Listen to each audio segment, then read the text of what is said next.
मचिया ही बैठी निधनिया त पिया से अरजी करई हो।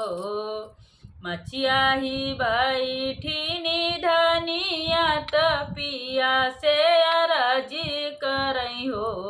पिया लैके अउतल लकी चुनरिया देखा त निक लागई हो।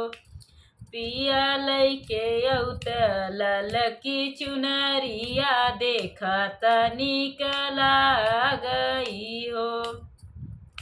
मचिया ही बैठी निधनिया त पिया से अरज करई हो। पिया लैके अउतल लकी चुनरिया देखा त निक लागई हो। पिया लैके अउतल लकी चुनरिया देखा त निक लागई